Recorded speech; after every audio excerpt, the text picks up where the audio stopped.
রে ব্যথা লাগে? না, তোরে ব্যথা দিব না। তুই আমার আদরের ছোট ভাইরা খাই দিতে চাইছি।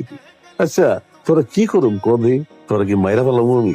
মারবেন প্লিজ, আমাকে মাইরেন না, প্রচুর খিদা লাগছে, টিফিনের সময় আছে, আমি খেতে যাবো। ওর একটু খাওয়ান দে তো। ভাই ভাই ভাই ভাই। ও আমার বিয়ে কি হচ্ছে? ওকে মারছো কেন? ওকে টিচ করতেছিল, আমি পানিশমেন্ট দিচ্ছি। আমি সর্বোচ্চ একজনের খাবার খেয়ে ফেলতে পারি, এর বেশি কিছু তো আমি করতে পারি না স্যার। পরীক্ষার খাতা দেখায়নি স্যার, এই জন্য আমাকে মারতেছে স্যার। এই যাও যাও। নীলা, জি স্যার। শোনো, একটা কথা বলি তোমাকে। তোমার বাবা হচ্ছে এই ভার্সিটির ফাউন্ডার মেম্বারদের একজন। এটা তোমাকে সম্মান করে না। তোমার বাবার সম্মানটাকে তুমি মিস ইউজ করছো। নিজের সম্মান অর্জনের চেষ্টা করো। আরে রাগ, তোর মন খারাপ। গতকালকে আম্মার সাথে বসে একটা সিরিয়াল দেখতেছিলাম। আচ্ছা, স্যারও কি এই সিরিয়ালটা দেখে?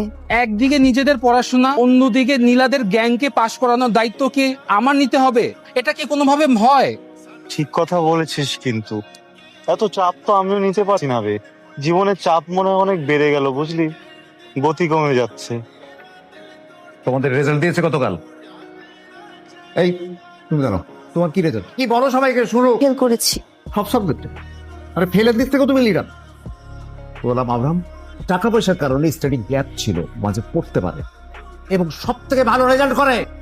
তোমার উচিত ও যে পথে যাওয়া আশা করে ওর পায়ের ধুলো বাড়িগুলো নিবা, এগুলোকে পড়তে বসার আগে 2 চামচ করে ছাতু বানায় খাবা, তাতে কিছু হবে। ভালো রেজাল্ট দেখতে চাই এরপরে আমি। মনে কর তোকে 100 লিচু দিলাম, কি করবি? 100 লিচু ফেলে প্রথমে আমি এটাকে 3 ভাগ করব।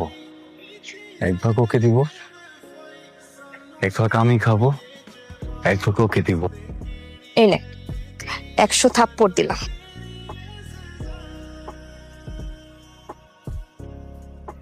আব্রাহাম বন্ধু, কান্দিস না, ওদের সাথে তো আমরা পেরে উঠতে পারবো না।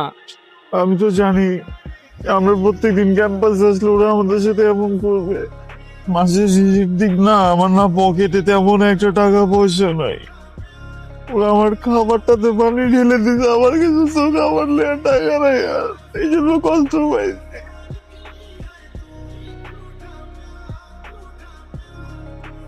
কি রে হয় না? হবে ওই তো কি বং যে দৌড়ছস রে বাইরে ভাই। আমরা তো এখন তোর গারাম ভাইয়া খেতে বসছি, আমি একটু খাওয়াটা শেষ করি। কি খাইতেছস? এইগুলা গোস্ত বই। আয় তোর গোস্ত আমরা খাওয়াই।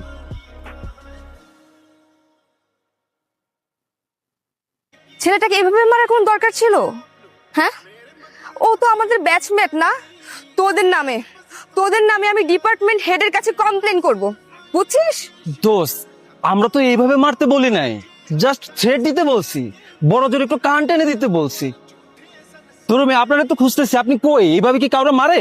এইভাবে মারতে বলছি? কি কোন ভাই মারতাছি মানে? আরে তো আমি মারার উদ্দেশ্যে ভার্সিটিতে আইছিলাম। আইতে যে এই ভার্সিটির মোড়ে কিছু বখাইটা বলা ভাই না মারে ধরছে। ভাই আমার কাছে যা ছিল সব রাখে দিছে। আমরা যাদের ঠিক করছি তারা মারে নাই তো। বন্ধু, জি বন্ধু, আমাকে একটু ডাক্তারের কাছে নিয়ে চল আমি নিয়ে যাচ্ছি। না, প্লিজ তুমি আসো না। ভাইয়া, আমি আজকে সিনক্রেট করব না, তোমরা একটু সাইডে যাও, আমার আব্রাহামের সাথে একটু কথা আছে। ছোটবেলায় মাকে হারিয়েছি তো, একাই বড় হয়েছি বলা যায়। বাবা সবসময় বিজনেস নিয়ে ব্যস্ত থাকতেন।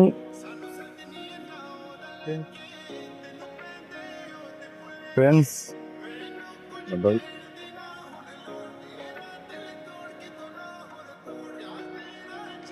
তোমার হাত কাঁপছে কেন? First time female friend, whole body shaking, not only hand. তুমি কিন্তু দুষ্টু আছো।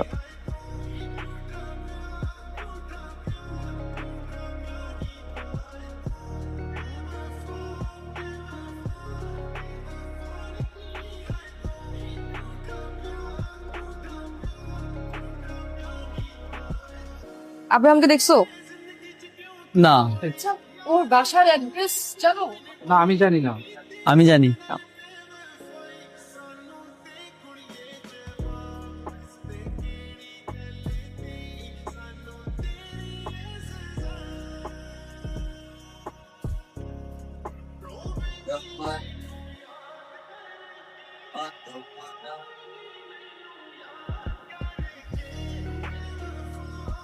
আমি আব্রাহাম জীবনের অঙ্ক মিলাইতে গিয়া অনেক সহজ জিনিসটা জটিল বানায় ফেলছি। বুঝে না বুঝে একটা সময় ড্রাগসের সাথে চলে যাই। সহজ টাকা আমার কাছে মনে হয়েছে পড়াশোনা করে খিরব চাকরি বাকরি দিয়া। চিন্তাই চামড়া আছে, এটাই তো ঠিক আছে। কিন্তু আমার একটা দুর্বলতাও আছে, একটা এতিমখানা। ওইটা আসলে আমার না, আমি নিজে ওইখানে বড় হয়েছি। ওই জায়গার পোলাপাইনিরা দেখলে মনে হয় যে প্রত্যেকটা পোলাপাইনি আমি। ওরা যখন খায় মনে হয় আমি খাইতেছি, ওরা যখন পড়ে মনে হয় আমি পড়তেছি। পৃথিবীর সব শান্তি মনে হয় ওই এতিমখানাটার ভিতরেই। স্যারেরা ভাবছিল আমি অনেক বড় হবো, পড়ালেখা করাইছে, খাওয়াইছে, বড় করছে, কিন্তু স্যারের মুখে চুনখালি দিয়া দিছি।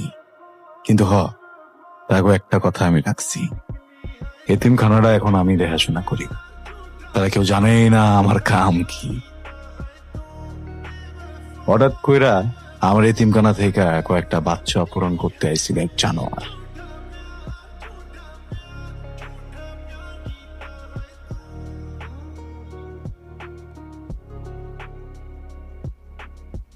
নাম খিসলু।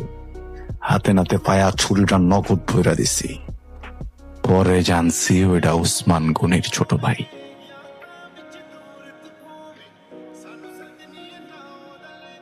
তুই আমার আদরের ছোট ভাইরা খাইয়ে দিতে চাইছি তুই। আচ্ছা, তুই যদি ওরে খাইয়া দিতি তাহলে ওরা কই পাইতাম কদি? কিছু বুঝে ওঠার আগে ওসমান গনির পোলা পান দিয়া আমার তুলে নিল। এই ছবিটা দে। এই দেখ, ওরে লইয়া সোজা আমার কাছে আইব। তারপরে তোরে এবং তোর এতিম সবাই আমি ছেড়ে দেব। কি কাম জানেন? কিডন্যাপ, একটা মাইয়ারে অপহরণ।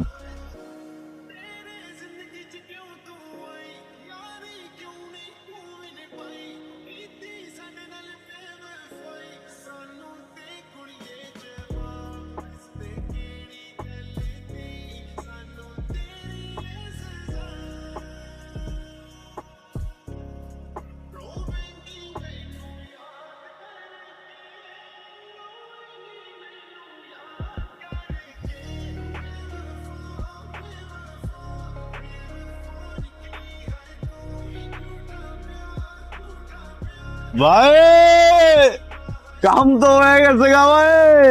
কত বড় সাহস!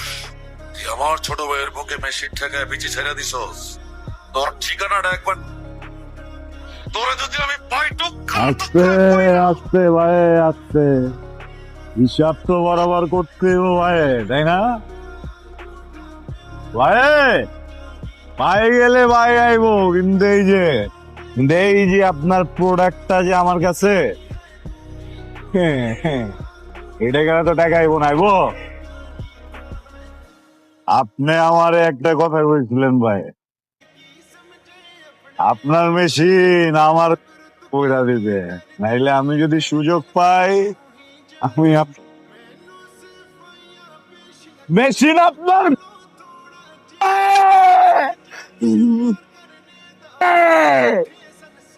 পারলে আমার রাখিস না।